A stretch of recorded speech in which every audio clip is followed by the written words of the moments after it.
Bizim dərsimiz bugün üsulların yerdə qalan, iş üsullarının yerdə qalan hissəsi idi. İndiyənə qədər keçdiyimiz üsulları təkrar eləmirəm hələ ki. Dərsin sonunda təkrar edərik. Yaxşı bir test də işləyərik. Keçək dərsimizə. Ekranı paylaşmışammı sizlə? Bəli, mən. Aha, biraz ekranı böyüdüm ki, sizin üçün aydın olsun. Deməli, bir bölünü keçdik, düzdürmü? Müzakirə xəritəsi qalıb burada. Deməli, müəllimlər, müzakirə xəritəsi. Nə deməkdir müzakirə xəritəsi? Adından da məlum olduğu kimi, burada bir müzakirə gedəcək, düzdür? Yəni, burada müzakirə necə gedəcək? Şaxələndirilmiş. Hər hansısa bir mövzunu qoyulacaq. Həmin mövzu haqqında kəlmələr səslənəcək və sonra həmin kəlmələrə uyğun müzakirələr aparılacaq və ən sonunda da əvvəlki fikrə, yəni müzakirəni mövzudan kənara çıxmamaq üçün əvvəlki fikirlə tamamlanacaq da, yəni. Deməli, müəyyən edilmiş mövzu, məsələ və yaxud da problem ətrafında ideyaların, informasiyanın, təəssüratların, tənqidin və təkliflərin qarşılıqlı fikir mübadiləsidir. Yəni, bu ümumi müzakirənin, yəni müzakirə nə deməkdir? İdeyaların ətraflı şəkildə dinlənilməsi, problemlərin ətraflı şəkildə, ideyaların ətraflı şəkildə bildirilməsi, yəni fikir mübadiləsi qarşılıqlı şəkildə olan bir prosesdir. Yəni, buna nə deyirik? Biz buna müzakirə deyirik. Müzakirə xəritəsi də bu cür təşkil olunur. Müzakirə xəritəsi şagirddə şəxsi, konseptual anlayışı qurmağa, konseptual biliyi keçəndə, konseptual bilik nə idi? Nə idi, müəllimlər, konseptual bilik?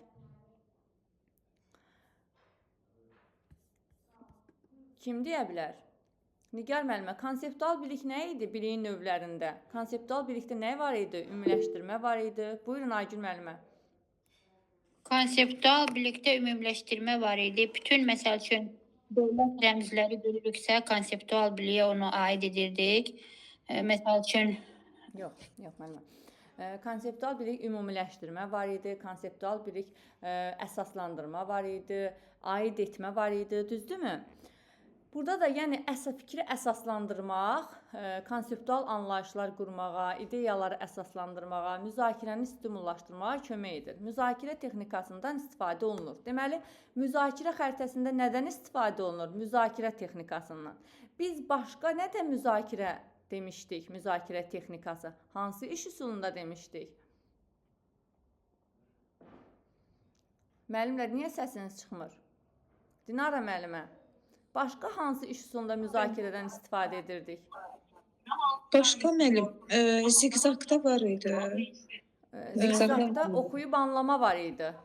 Düzdürmü? Bəli, oxuyub, bəli, var idi. Müzakirə nədə var idi?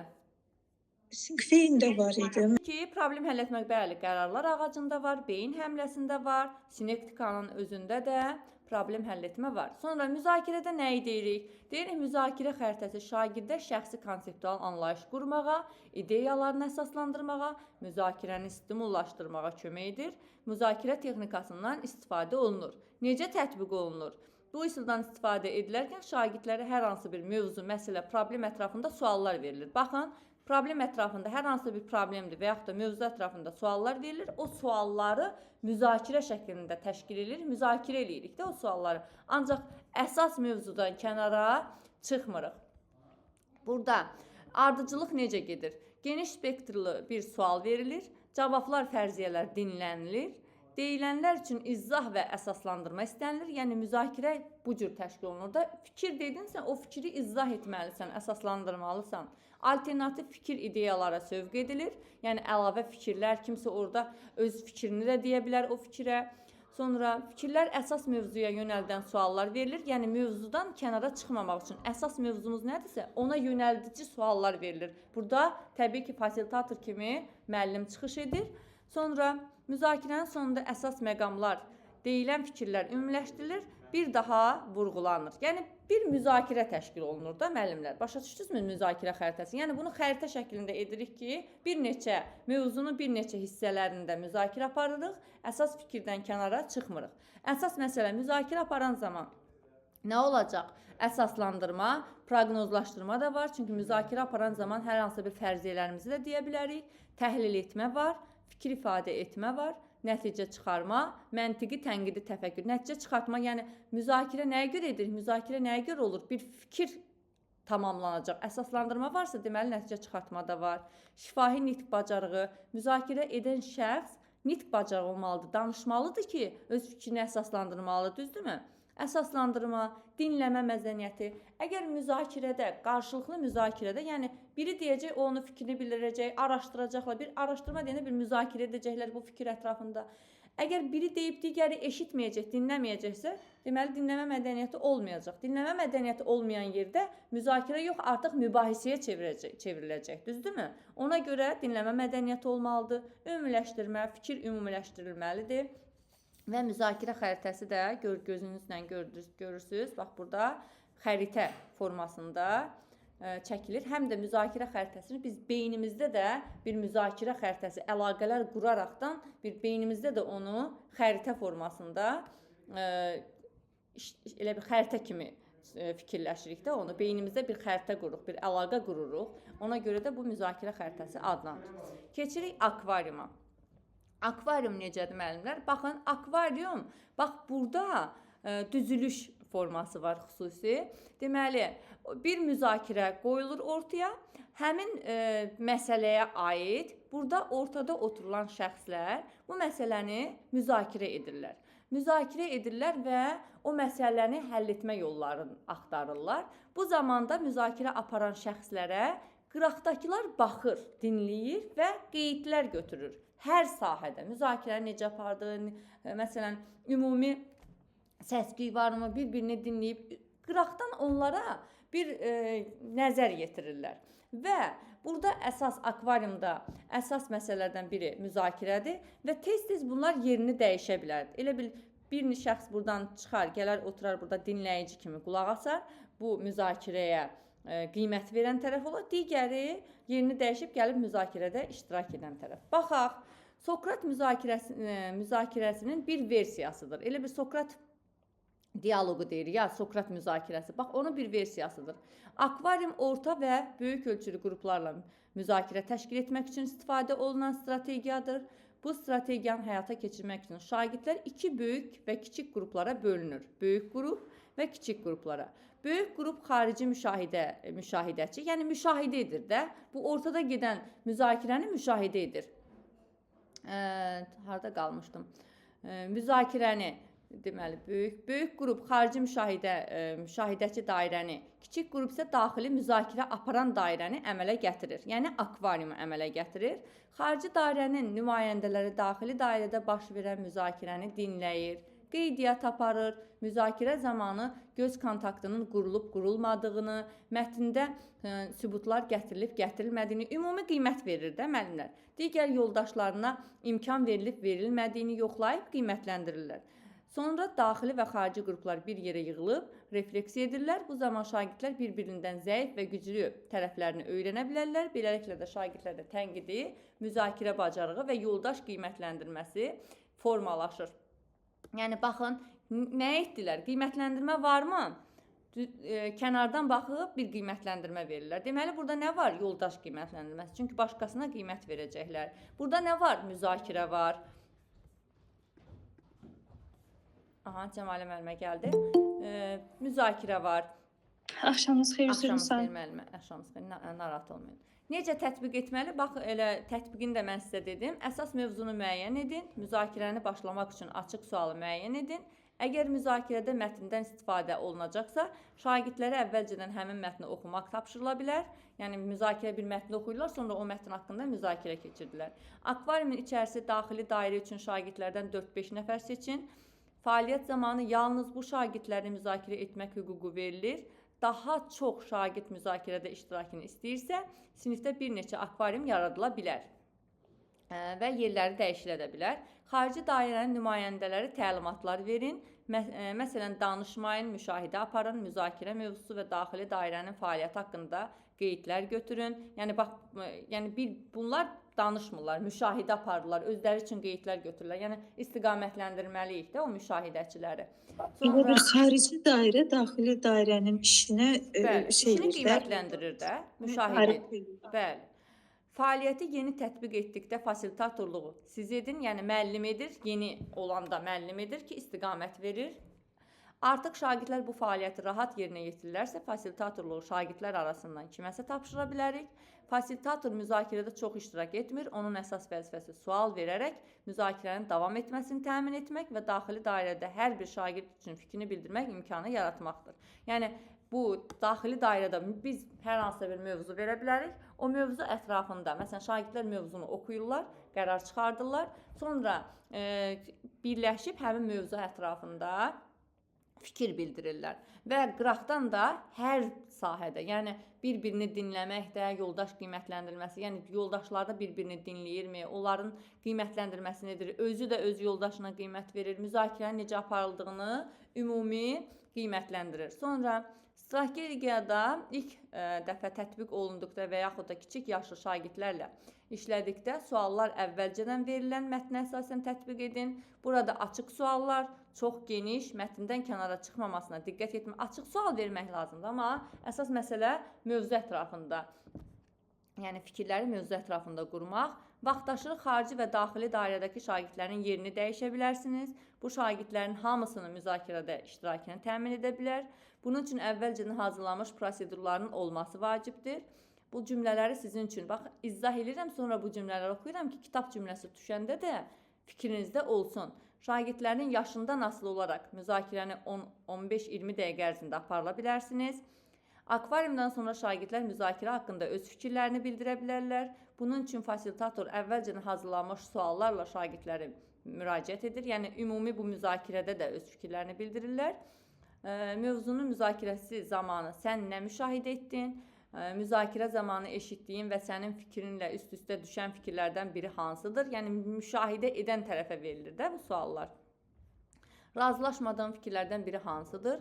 Suallar elə tətbiq olmalıdır ki, suallar ətrafında müzakirə zamanı şagirdlər mövzunu tam anlamış olsunlar. Yəni, müzakirəni fasilitator elə yönətməlidir ki, hər kəs iştirak etsin və müzakirə nədən ibarət olduğunu anlamış olsunlar. Deməli, bu da nə oldu müəllimlər? Akvarium. Deməli, akvariumun özü nədir? Onun özü də bir müzakirə texnikasıdır, düzdürmü? Burada da müzakirə aparılır. Burada nə var? Yoldaş qiymətləndirməsi var. Sonra müşahidəçi rolunda olurlar. Sonra nə var burada? Yoxlama var, diqqət var. Yəni, şagirdlər diqqətini cəmləyir, dinləmə var. Dinləmə bacarığı olmalıdır. Əməkdaşlıq, ünsiyyət bacarığı. Yəni, bunların hamısını bir-birini dinləyirmi? Biri deyəndə o birisi onu eşidirmi? Yəni, bunların hamısını digərləri qiymətləndirir. Sonra, insident üzərində iş. Müəllimlər, insident nə deməkdir? Insident, yəni normal həyatda olan bir hadisə. Hər hansısa bir hadisəni, biz şagirdlərə hər hansısa bir hadisəni, məsələn, tutaq ki, yaxınlarda vulkan püskürdü, palçıq vulkanı püskürdü. Bizim mövzumuz palçıq vulkanıdırsa, o hadisə üzərindən o mövzunu danışacağıq. Və yaxud da yaxın günlərdə yağış yağıb, küləkləri əsib və yaxud da ibtidai sinifdə Novruz bayramı keçirilir bu ərəfələrdə. O hadisəni elə bil mövzumuza üzərinə gətiririk və o hadisə üzərindən həmin mövzunu izah edirik. Yəni, real həyatdan götürmüş. Burada deyir ki, real həyati hadisələr üzərində problem həll etmə bacarıqlarını tətbiq edilir və bununla da şagirdlər real həyata hazırlanır. Şagirdlərdən ibarət kiçik qruplar formalaşdırılaraq qeyd etdiyimiz insidentlər təqdim olunur. Onlardan işlək, tətbiq oluna bilən bir həll yolu üçün plan fikirləşmək tələb olunur. Yəni, hər hansısa bir hadisə veririk və hadisə üzərində çıxış yolu. Məsələn, zəlzələ, mövzumuz zəlzələdirsə, zəlzələdə nə etməlidirlər, zəlzələ necə baş verir? Həmin hadisəni qısa müddətdə yaşayıblarsa, görüblərsə, o hadisə üzərində onu bir iş kimi şagirdlərə tapşırırıq. Bax, burada da hansı bacarıqlar formalaşacaq? Problem həlli, çünki hadisənin hər hansısa bir problem verilir, həyatdan olan bir problem verilir, hadisə verilir və onun üzərində onun həlli yollarına çalışırlar. O, təbiət hadisəsi, məsələn, mən coğrafiya müəllimiyəm, təbiət hadisəsi üzərində gətirəm. Elə bir problem ola bilər ki, onun yaxın günlərdə hər hansı bir hadisə olur, yəni onunla əlaqələndirib tapşırığa uyğun suallar verə bilərik. Sonra məntiqi tənqidi düşüncə. Niyə məntiqi? Çünki problem həll etmədə məntiqi düşüncə də var, tənqidi düşüncə də. Çünki problem həll edən zaman əsaslandırma gətirmək lazımdır, əlaqə qurmaq, yəni məntiqi təfəkkür inkişaf edir. Sonra qiymətləndirmə var, fikri ifadə etmə var, əsaslandırma, nəticə çıxarma. Yəni tənqidi təfəkkür gördükdə çox zaman əsaslandırma, nəticə çıxartma bu fikirlər bu fikirlər burada qeyd olunur. Sonra insident üzərində iş ilə ən çox coğrafiya fənnində istifadə olunur. Çünki burada daha çox hadisələr, yəni həyatda olan hadisələr cərəyan edir də. Ona görə yəni bu üsulu keçirmək daha məqsədə uyğundur. Sonra müəllimlər 3-2-1. 3-2-1 nədir? Deməli, bu üsulda baxın 3 deyil öyrəndiyiniz məlumat, 2 sizə maraqlı gələn məlumat, 1 hələ də, yəni maraqlı olan bir vermək istədiyiniz sual. Bax bu kartoçka kimi verilir şagirdlərə. Hər hansısa bir mövzu keçiriləndə həmin mövzuda öyrəndiyiniz 3 məlumatı qeyd edirsiniz. Sizə maraqlı gələn, yəni mövzunun içərisindən hər hansısa bir maraqlı gələn 2 məlumatı və hələ də sizi maraqlandıran, yəni sual vermək istədiyiniz bir məlumatı qeyd edirsiniz. Şagirddə hansı bacarıqlar formalaşacaq? Köhnə bilik və təcrübə ilə yeni biliklər arasında əlaqə yaratmaq. Çünki öyrəndiyiniz, sizə maraqlı gələn, yəni öyrəndiyim məlumat keçmiş nəyisə bilirdim, yenə öyrəndim, düzdürmü? Ola bilər ki, hər hansısa bir bildiyimiz bir şey olar, hələ də maraqlı gələn nəyisə bir mövzu haqqında bilirəm, amma məsələn, ulduzlar mövzusunu keçirəm, amma həmişə məni maraqlandırıb ki, ulduzlar necə olur ki, parıldayır? Bax, bu məlumatı verə bilərik.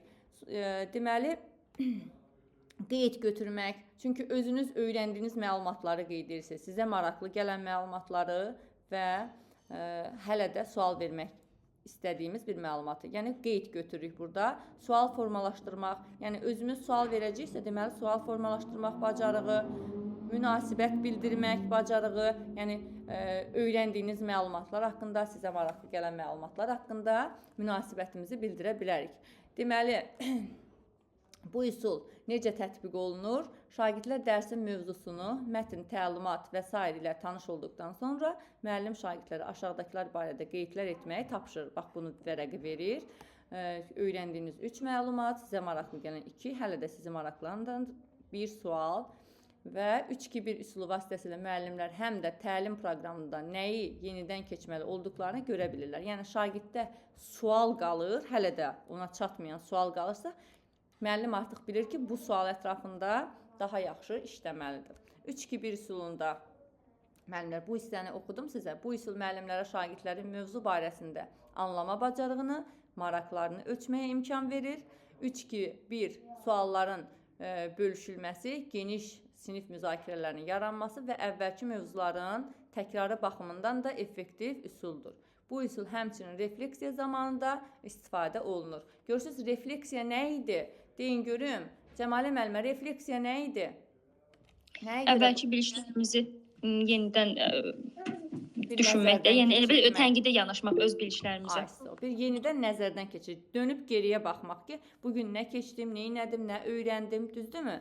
Ona görə bax 3-2-1 elə refleksiyadır. Geri dönüb baxıram, öyrəndiyim məlumatlar, maraqlı gələn və hələ də sualım olan. Geriyə dönüb baxıram da, çünki mövzunu keçmişəm, indi qiymətləndirirəm 3-2-1-lə ki, mən bugün nə öyrəndim, nə qədər öyrəndim, nəyi hələ də tam mənə çatmayıbdır. Bax, bunlar ətrafında fikirlər formalaşırsa, deməli, burada refleksiya da var. Sonra müəllimlər insert metodu. Bu günlərin bunun hamısını keçməyəcəm. Çünki çoxdur, baxın, çoxdur. İkisini, üçünü saxlayacağım, biraz uzunlarını saxlayacağım. Çünki keçmişdəkiləri də unutmuşuq. Gələn dəfə onların bu mövzunu keçəndən sonra bir hamısını təkrarlayın. Çünki üsullardan mütləq suallar düşür. Hamısını təkrarlayırsınız. Mən onları sizdən yenidən sorğu-sual eləyirəm və mövzulara keçirəm. Çox sağ olun. Səmərəli, deməli, insert metodu. Səmərəli mütaliə və təfəkkürün inkişafı üçün interaktiv qeyd etmə sistemidir. İşarələnmiş sistemdən istifadə edib mətni başa düşmək üçün biliyin yoxlanma və düzgün cavab axtarma üsuludur. Baxın, müəllimlər, tutaq ki, bir mətn verilir, bir mövzu keçirilir. Yəni, burada işarələr verir.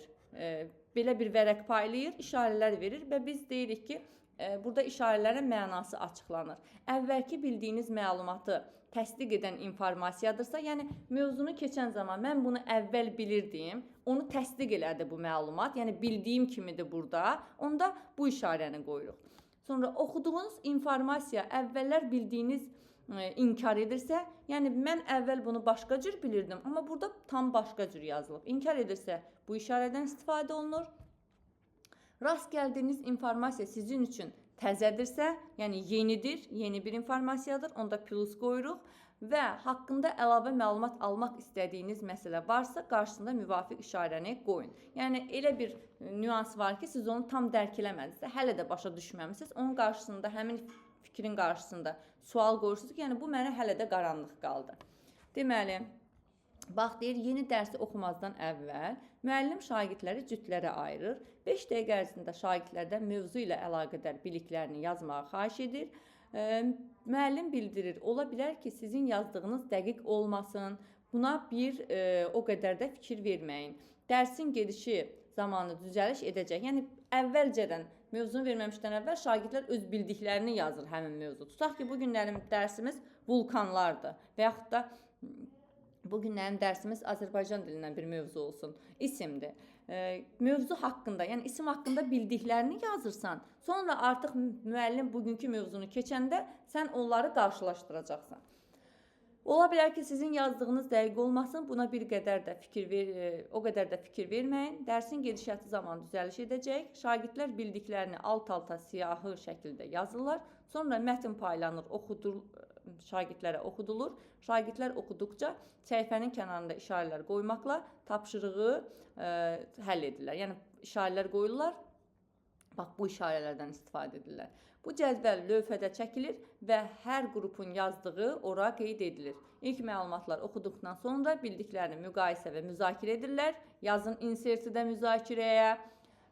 Insert metodunun tətbiqi zamanı müəllim müxtəlif iş formalarından istifadə edir. Baxın, şagirdlər qeyd götürmək, oxuyub anlamaq, tənqidi, məntiqi təfəkkürün inkişafı. Nə dedik? Müzakirə texnikası var, sonra işarələrlə qeyd etmə hardadır? Insertdə, sonra qeyd götürmə, oxuyub anlama, tənqidi, məntiqi təfəkkürün inkişafı. Tənqidi, məntiqi təfəkkür, yəni bir çoxunda var. Əsas məsələlərdən biri burada qeyd götürməkdir, oxuyub anlamadır. Yəni, mətn verilir, oxuyursunuz və digər öz bildiyiniz məlumatlarla, keçmiş bildiyiniz məlumatlarla qarşılaşdırıb qeydlərinizi edirsiniz. Bu hansı metod oldu? Insert metodu. Nigar müəllimə, səsi açın zəhmət olmasa. Bəli. Nigar müəllimə, insident üzərində iş necə dedik? İnsident üzərində işi. İnsident üzərində işi. Bəli müəllim. İnsident üzərində iş. Deyirəm, görüm dərsə qulaq asırsınız, yoxsa? Getmişdi müəllim. Görürsünüz necə tuturam müəllimləri? Çağırmışdılar müəllim, insidenti bilmədim. Belə, neyniyəynizsə nə cəza kəsək? Narahat olun, oxuyacam. Yəni, bu elə bil ki, müəllimlər, məndə bir fitri istedaddır. Sıra az müəllimləri tuturam da. Görürsünüz, mənə kameranı bağlımsınız, qaçmışsınız, amma mən bilirəm artıq sizin qaçdığınızı. Və Dinarə müəllimə qaçmayıbdır. Saat 6 yaxşı idi, heç kim olmurdu evdə. Və Dinarə müəllimə qaçmayıb. Əvvəldən axıra buradadır. İndi deyəcəksiniz də eşidəcəksiniz. Buyurun Dinarə müəllimə. İnstinkt üzərində iş həyatda baş verən hadisələrin müzakirəsidir də, elə bir ki. Həyatda baş verən hadisələr üzərindən. Real hadisələrin müzakirəsi. Müzakirəsi deyəndə ki, yəni real hadisələr üzərində. Real problem həlli. Bəli, real hadisələr üzərindən öyrədirik də, yəni həyatda baş vermiş hadisə, onunla əsaslandırıq, həyatla əsaslandırıb, bəli, həyatla əsaslandırıb. Yaxşı. Aygül müəllimə, 3-2-1-də əsas məsələlərdən biri nə idi? Əsas məsələlərdən biri orada refleksiya idi. Məsəl üçün, nəyi bilirəm, nəyi təzə öyrənmişəm, nə mənə qarşılıq qalıb. Bəli. Və deməli, öyrəndiyin məlumatlar, keçmiş biliklər var idi burada. Bəli. Sonra nə var idi? Qeyd götürmək burada da var idimi? Bəli. İşarələrlə qeyd götürmək. Hardadır? İşarələrlə qeyd götürmək. İşarələrlə metodundadır. insert də var idi. Bəli. Insert. Amma qeyd götürmək, refleksiya etmək, köhnə biliklərlə yeni biliklər arasında əlaqə qurmaq hardadır? 3, 3, 2, 2, 1-də. 1. Suallar formalaşdırmaq hardadır? Yəni özümüz sual verəcəyik axı. Bəli. Mən hələ də bunu bilmirəm və yaxud da bu hələ də mənə maraqlıdır. Nəyin mənə maraqlı olduğunu mən sual şəklində verdiyimə görə deməli nədir? Sual formalaşdırmaq başqa harda var idi? Sokratdadır. Sual cavabda. Sokratda da. Bəli, Sokratda da sualdan yeni sual yaranırdı. Bəli, Sokratda sual formalaşdırmaq var idi. Sonra baxın, insertdə yəni üzündən oxuyub hər hansısa bir məlumatlar oxu ilə bağlı üsullar desə, yəni oxuyub anlama ilə bağlı üsullar. Biri hansıdır? Keçdi indi insert. Birini də əvvəl keçmişdik Cəmalə müəllimə. O hansı idi? Oxuyub anlama müəllimə. Bəli, oxuyurdu. Oxuyub anlamaq. Cəmalə müəllimə. Zigzagdaydı deyəsən. Zigzagda var. Başqa hansında var? Qızıl dairədə, Başqa? içində, Başqa? auksionda. Aksiyonda oxumaq var idi. Yox, dinləyib anlamaydı o, hə?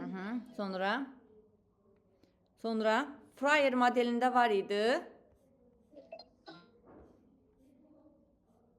Var idi. Sinkveyndə var idi. Oxuyub anlama. Müəllim, Freyerdə Var oxuyub idi. anlama var. Hə. idi. Var. Eyni. Frierdə də var. Burada da hər hansısa bir mövzu haqqında oxuyurduq.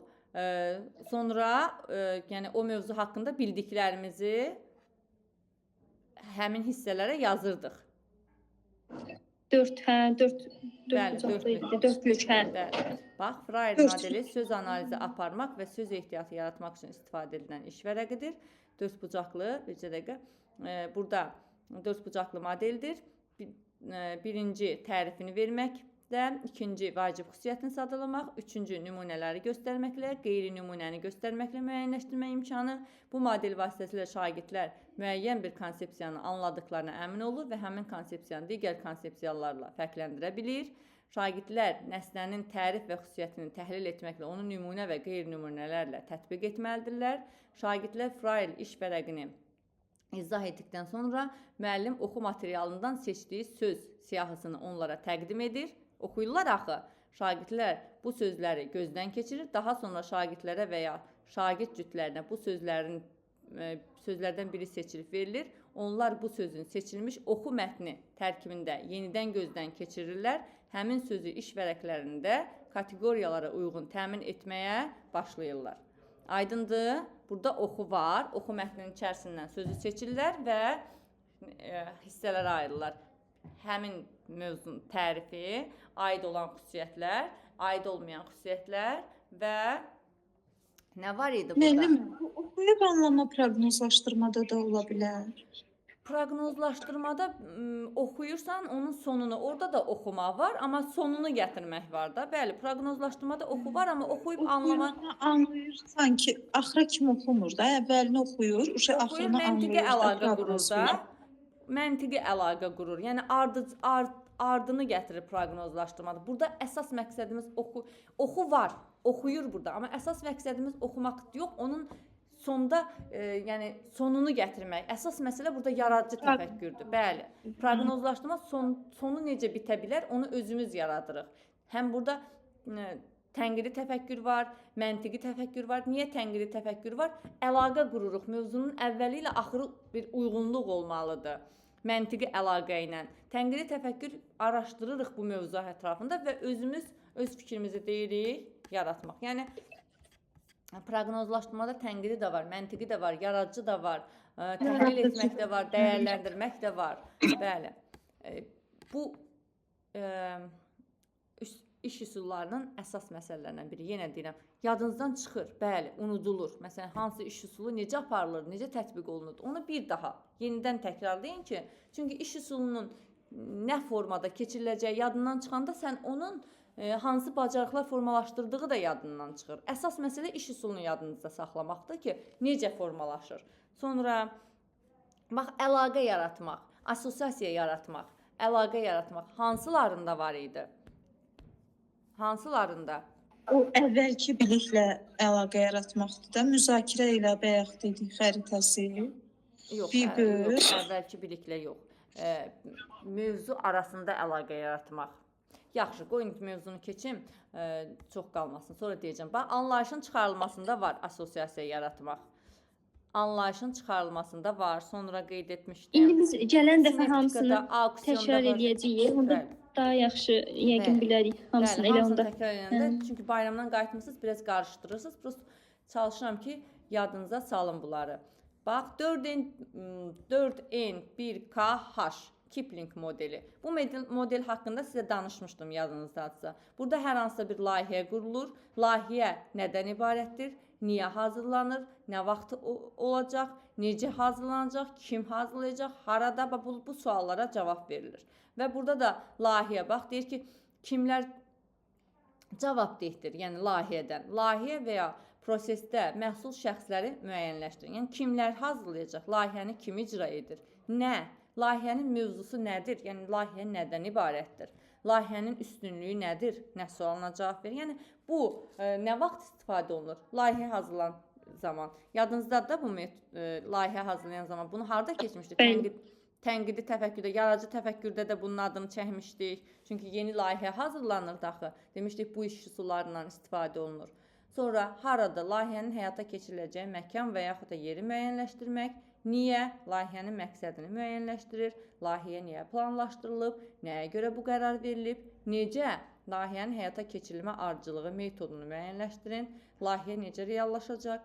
Layihə necə planlaşdırılıb? Bax, bu suallara cavab vermək hansı modeldir? Kipling modeli. Gəlin bu model haqqında sizə burada verilən informasiyaları oxuyaq. Deyir, dünyada Kipling metodu bu cür səslənir. Çünki ingilis dilindən də burada, indi ingilis dili müəllimləri bilir bu sözlərin mənasını. Burada 3 dənə H-dır, 1 dənə H-dır, 5 dənə V-dir. Vaydır, nə bilim, niyə, vaxtdır, bax bunlardır. Budur, Bəli, bəli. Vaydır. Bəli. Bəli, bu kimi tanınır. Bu metod Azərbaycan dilində də 4N1KH abreviaturası, yəni abreviatura bilirsiniz də nədir? Baş hərfləri ilə bildirilməsi. Məsələn, ABŞ nədir? Abreviaturadır da, elə bir o ölkənin baş hərflərinin qısaldılmış versiyası. Sonra, bax, bu suallara cavab verir. Metodun suallar texnikasıdır. Görürsünüzmü? Sual işarələri ilə yadınızda saxlayın bunu. Sual texnikasıdır. Bu suallar hər hansı bir işlə bağlı olaraq məlumat toplamaq məqsədi ilə istifadə olunur. Vəziyyəti başa düşmək üçün eyni vaxtda situasiyaya uyğun olaraq müxtəlif suallarla problemin detallı müəyyənləşdirilir və problemin əsasında duran səbəb-nəticə əlaqələri üzə çıxmış olur. Səbəb-nəticə əlaqələri üzə çıxırsa, nə var burada? Tənqidi təfəkkür var. Yeni layihə iş ortaya gələcəksə, nə var burada? Yaradıcı təfəkkür var. Bəli. Bu metod hər hansı müzakirəni genişləndirməyə, araşdırmalarını doğru istiqamətə yönəltməyə, sonra qənaətlərinizi əsaslandırmağa kömək edə bilən bir texnikadır. Bu texnika tədqiqatda, jurnalistikada, kriminologiyada, layihələrin hazırlanmasında, tədqiqat prosesində istifadə olunur. Yəni, nə, harda araşdırma var idi, tənqidi təfəkkürdə də araşdırma var idi. Bax, o, deməli, bu metodla, bu texnikadan istifadə olunur. Suallar elə qurulmalıdır ki, cavabları bəli və ya xeyr olmasın. Yəni, əsas dəqiq cavablar olsun da, bəli, xeyr olmasın. Məsələn, layihənin məqsədini müəyyənləşdirir. Görürsünüz, bəli deməyəcək ki, nə müəyyənləşdirir? Niyə layihənin məqsədi? Nədən ibarətdir? Yəni, layihə niyə planlaşdırılır? Bax, görürsünüzmü, sual hə, yox deyil də. Yəni, sualımızın bir cavabı var. Bundan ibarətdir. Sonra 4N1 metodun üstünlükləri nədir? Metod yaradıcı düşüncəni aktivləşdirir, yəni yeni fikirlər formalaşdırır. Sonra metod bir problemin təhlil etməklə, fərqli yanaşmaları nəzərdən keçirməklə və yeni həll yollarını tapmaqla faydalıdır. Yəni, təhlil etmək nə var? Tənqidi təfəkkür, taksonomiyanı təhlil etmə mərhələsini inkişaf edir. Hər hansı işə başlamazdan əvvəl hazırlıq və ya qərar vermə məsələsində əhəmiyyətlidir. Görürsünüzmü? Qərar verir, kim edəcək, necə, harda, nə vaxt. Tədqiqat layihələrində və bir çox problemin həllində yaradıcı düşüncəni stimullaşdırır. Deməli, yaradıcı düşüncə harda var? 4N1K H-da. Tənqidi təfəkkür inkişaf edir, yaradıcı təfəkkür, problem həll etmə. Çünki layihəyə hər hansı bir problemin həlli üçün qurulur. Oxuyub anlama var, dinləyib anlama var, informasiyanı qəbul etmə, öyrətmə, əsas fikri müəyyənləşdirmə. Oxuyub anlamaya bunu da yazın. 4N1K H-a.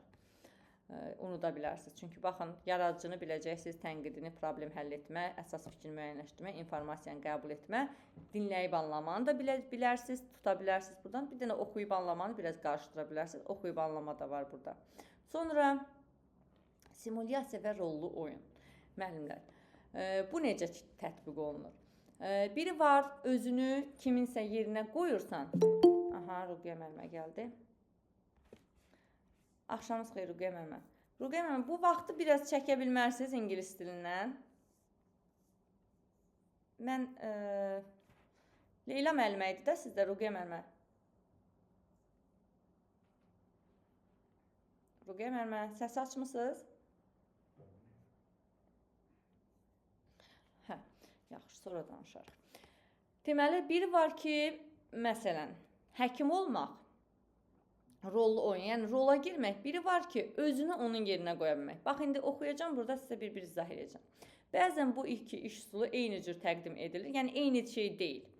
Arasında fərq var. Bax, simulyasiyada şagird bir xəyali situasiya verilir. Sadəcə rollu oyunda o başqasını canlandırdığını təsəvvür etdiyi halda simulyasiyada özünü oynayır.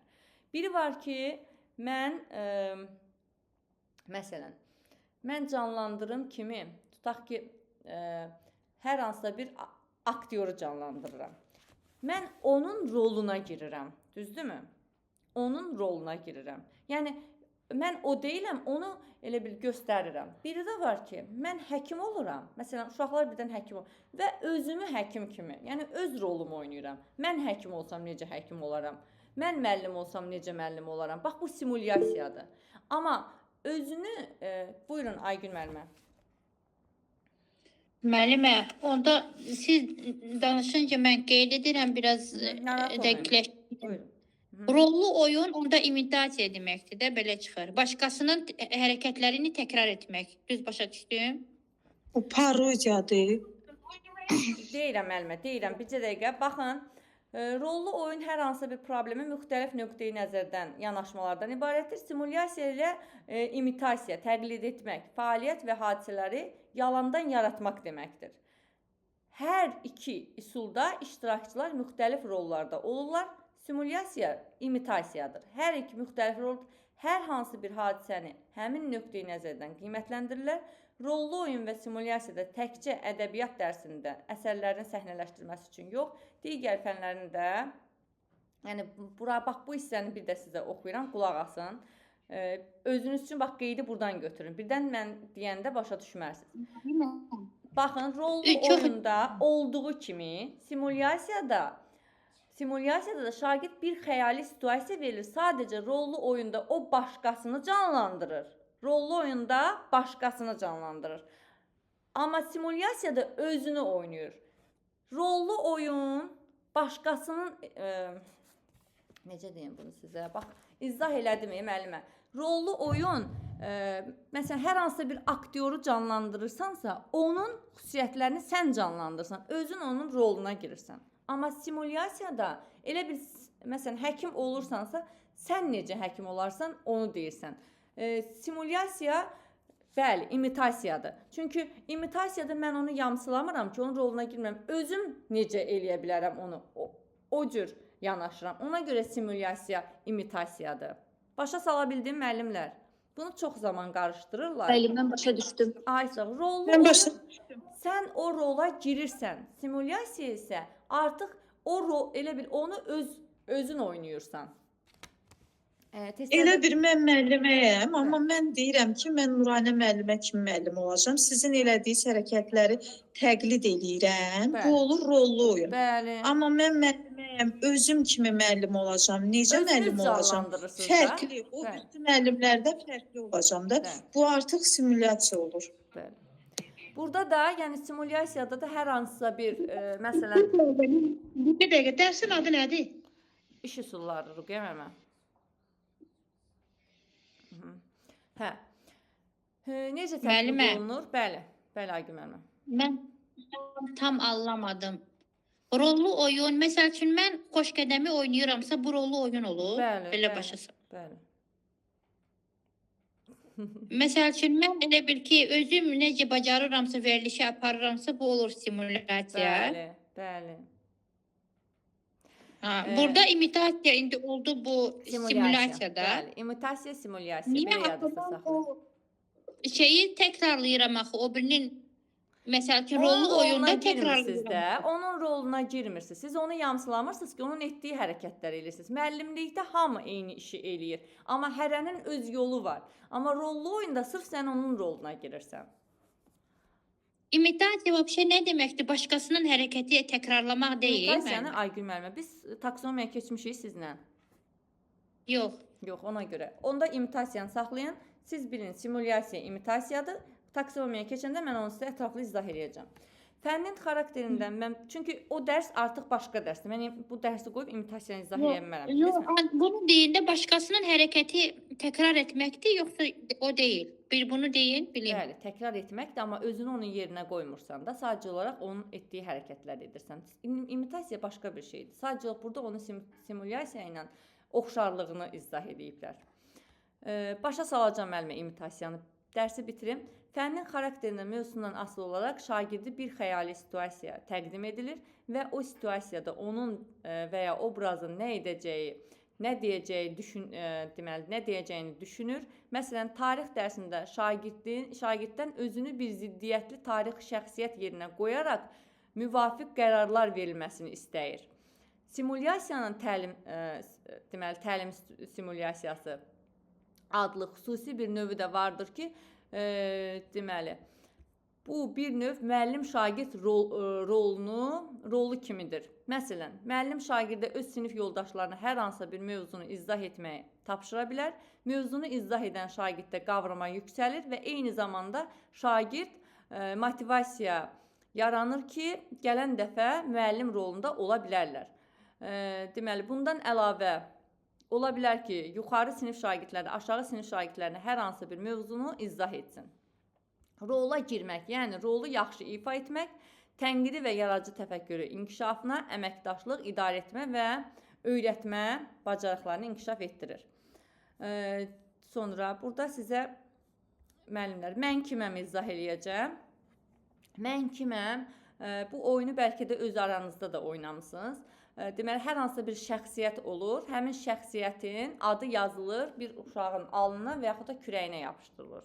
Sonra həmin şəxsiyyət haqqında suallar verir həmin uşaq. Həmin şəxsiyyətin, məsələn, mən şairəm, mən fizikəm, yəni tapmaq istəyir və siz də hə və yaxud da yox cavabı deyirsiniz, onu istiqamətləndirsiniz.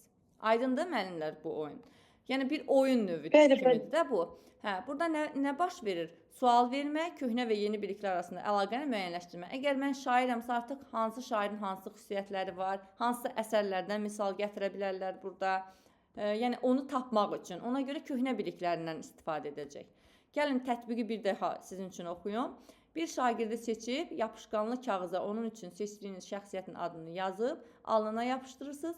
Bu şagird həmin adamın kim olduğunu tapmaq üçün digər şagirdlərə mən mənfi qəhrəmanam, mən kəşfim var, mənim kəşfim var, mən şairəm, mən fizikəm, mən müsbət obrazam kimi hə və ya yox cavabları olan suallar verilir. Bu yolla müəllim həm sual verən, həm də cavab verən şagirdlərin deməli, keçirilənlərin nə dərəcədə yaxşı mənimsədiklərini, əlaqələndirmək qabiliyyətlərini yoxlaya bilir. Yəni, həmin şair haqqında suallar verəndə o əlaqələndirə bilir, tapır da, bir növ tapmaca xarakterli kimidir.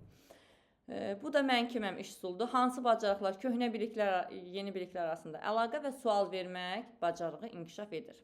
Keçdik müəllimlər debata.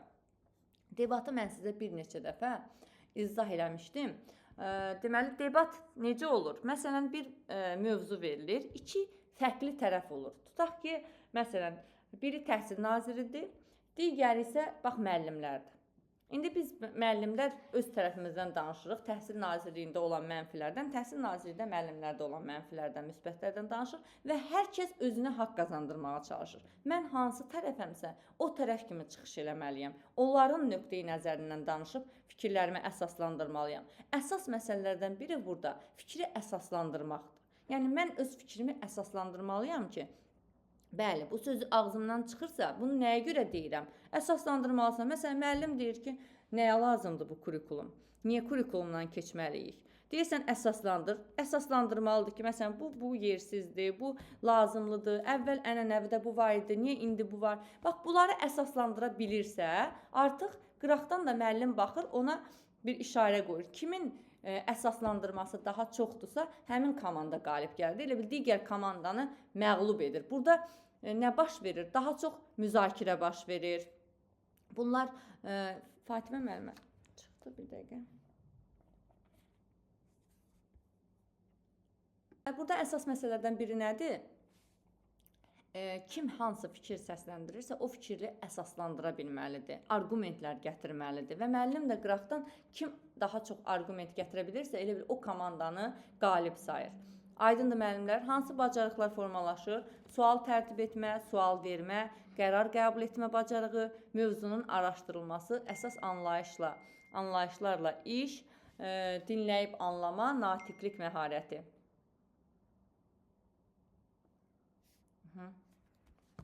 Sonra nəticə çıxarmaq, təhlil etmək, ümumiləşdirmək, əsaslandırma, argumentlərlə iş.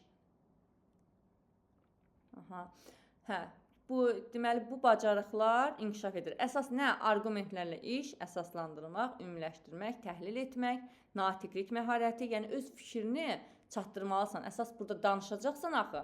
Burada da müzakirə texnikasıdır. Sonra tədrisdə debat şagirdlərə nə qazandırır? Müstəqil və yaxud da komanda şəklində araşdırma bacarığı, auditoriya qarşısında sərbəst çıxış etmək, məntiqi tənqidi təfəkkürün inkişafı, fikri düzgün əsaslandırılmış şəkildə çatdırma bacarığı, inandırma və tənqid etmə bacarığı. Yəni, qarşısındakına öz fikrinə inandırmağa çalışmasan da, öz argumentini daha üstün şəkildə çatdıra bilməlisən. Debatda da riayət edilməsi lazım olan nədir? Öyrənməni öyrənmək, aydınlıq, düzgünlük, hörmət, əsaslandırma, natiqlik, bu bacarıqlar. Yəni, bu bacarıqların nə olduğu haqqında burada fikirlər bildirilir. Debat üçün mövzu nümunələri, burada hər hansısa bir mövzular verir və həmin mövzular üzərində iş. Məsələn, internet və sosial şəbəkələr dostlar və ailələr arasında münasibətləri pozub. Siz bununla razısınızmı? Bir tərəf deyir razıyam, bir tərəf deyir razı deyiləm və hər tərəf öz fikrini əsaslandırır. Nə yaranacaq burada? Mənim səsim yaxşı gəlir. Bəli, müəllimə gəlir. Burada nə yaranacaq? Müzakirə yaranacaq. Yəni, hər kəs öz fikrini əsaslandırıb argumentlər gətirəcək. Belə müəllimlər, bugünlük məncə bu mövzu kifayətdir. Orada bir